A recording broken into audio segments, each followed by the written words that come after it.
Je m'appelle Léo Lucioni, je vis et je travaille à Bruxelles, je suis artiste plasticien. J'ai un master en image imprimée à la Cambre et je suis sorti il y a 6 ans, je crois.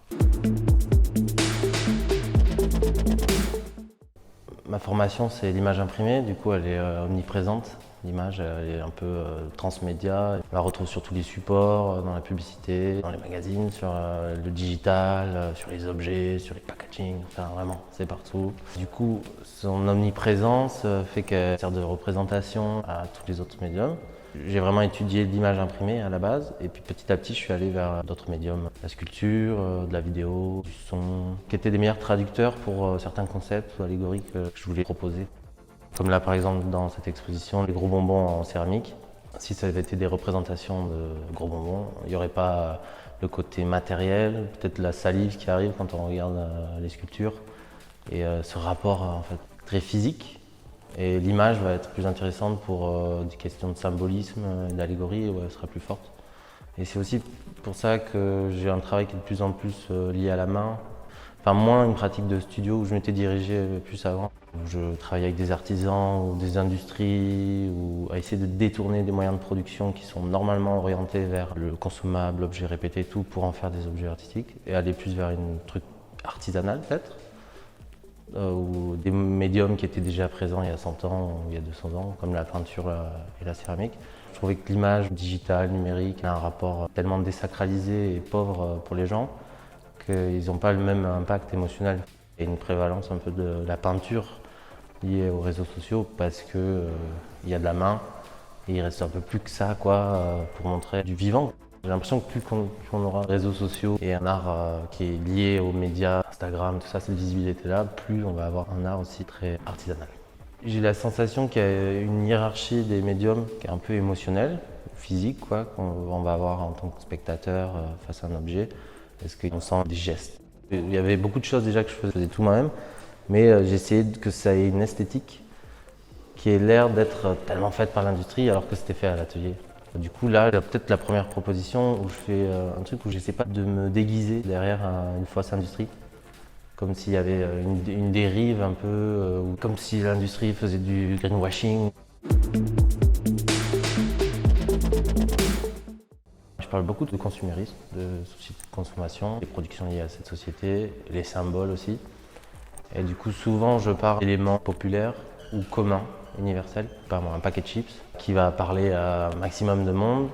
Mais moi, je me crée des propres liens avec cet objet où ça devient un symbole en fait d'un autre discours, une icône, une allégorie. Donc il y a un aspect narratif où je vais raconter une histoire. Le paquet de chips où il y a des cristaux dedans, comme si c'était des géodes. Je parle du temps, j'imagine que ce serait un déchet qui serait enfermé 1 million d'années sous des plaques tectoniques et finalement on le redécouvre dans 1 million d'années et on casse le paquet et les chips sont transformés en cristal. Je parle de ce déchet là qui est là mais qui a aussi une trace qui maintenant ne vaut rien mais qui vaudra peut-être énormément, comme les poteries grecques qui étaient jetées dans les fleuves et qui maintenant sont dans des musées. Donc j'essaie de regarder ça avec un recul, imaginer dans une temporalité plus grande. Mais il y a aussi un plaisir esthétique qui est arrivé lié à tous ces objets. Et le deuxième truc qui est important dans ma pratique, c'est que dans l'histoire, tout ce qui a eu de la valeur, c'est ce qui était difficile à falsifier ou impossible à reproduire.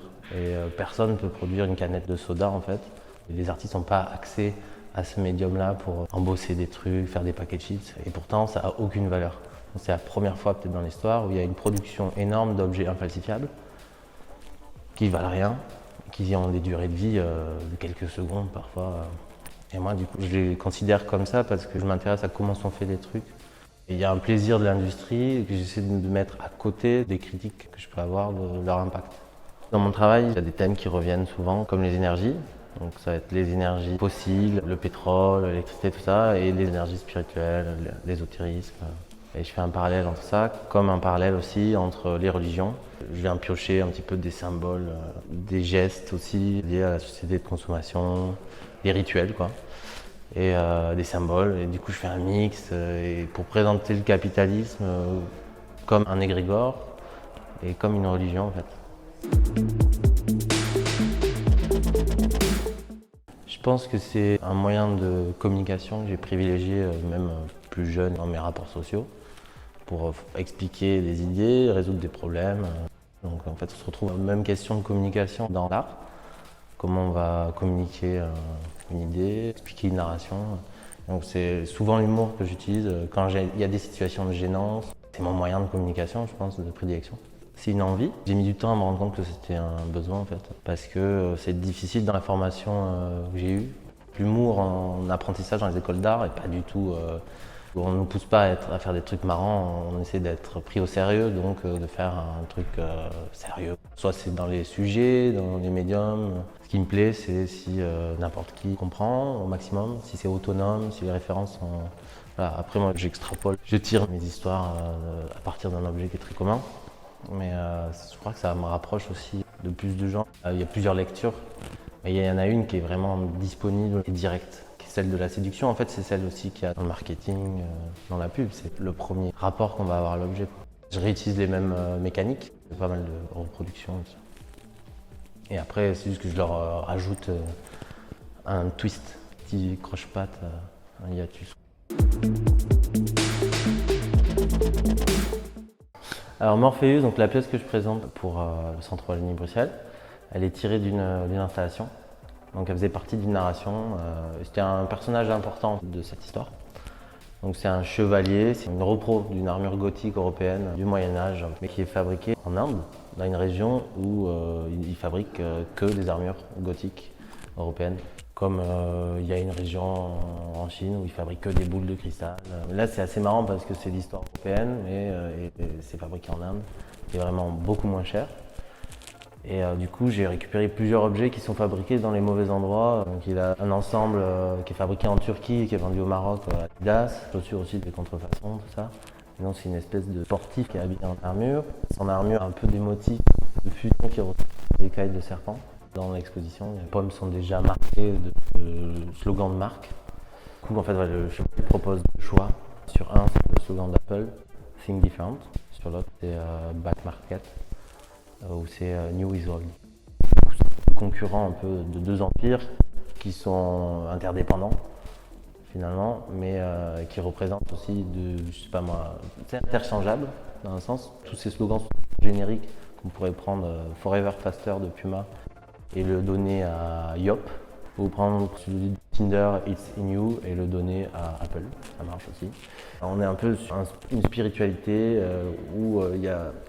Contrairement aux années 80 où c'était hyper ciblé, genre si c'était une marque de lessive, il y avait vraiment un jeu de mots sur ce truc qui était assez attachant. Là on est dans quelque chose totalement générique, impersonnel et qui est philosophique.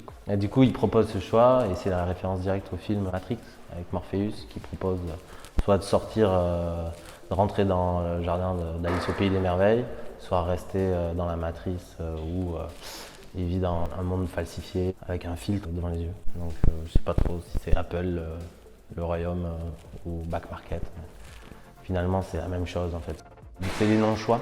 C'est un personnage qui propose des non-choix. On a l'impression que tout est différent mais il y a un côté kaléidoscopique en fait. Les trucs bougent mais il n'y a pas de choix. Tu te rends compte que c'est les mêmes marques qui produisent toutes les déclinaisons des produits. Finalement tout est produit au même endroit, c'est divisé. On a l'impression d'avoir des choix, mais ils sont très, très réduits, quoi. C'est une pièce composite. Tu as des trucs qui sont fabriqués en Chine, en Turquie, en Inde. Il y a un mélange. Tout vient d'endroits différents. Et c'est vraiment une œuvre de globalisation sur aussi un regard du Moyen-Âge. Enfin, c'était quoi le Moyen-Âge? C'était une vision de la perspective bizarre aussi du monde, une vision étriquée, quoi. On a à nouveau ça alors qu'on a un monde hyper ouvert sur les idées. Là, on se retrouve avec des communautés de gens qui ont des idées moyenâgeuses.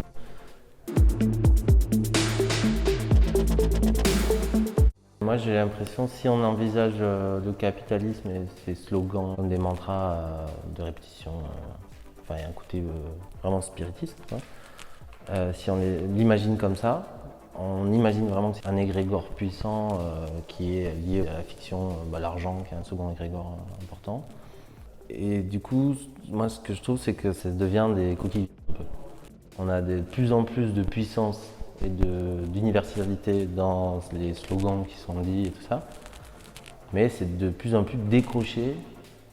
Donc c'est des objets qui sont plus vendus émotionnellement pour des idées qui leur sont rattachées, mais on est tellement loin. Avant on avait un truc quand même qui était concret, au moins on savait qu'on avait à faire une publicité. Maintenant tout est déguisé en des moments de partage pour vendre un truc. un moment de générosité, un moment de happiness, tout le truc new wave, de prendre soin de soi, la pureté intérieure, parce que c'est tout pourri autour. Donc on a tout plein de mots pour ça, avec des produits, on va manger des choses, des trucs très précis. Je trouve que les choses sont plus secrètes, souterraines, cachées, on ne sait plus trop ce qu'on regarde.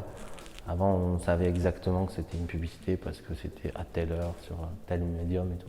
Maintenant, tout est pub, tout est déguisé. Le but, c'est que ça se voit pas.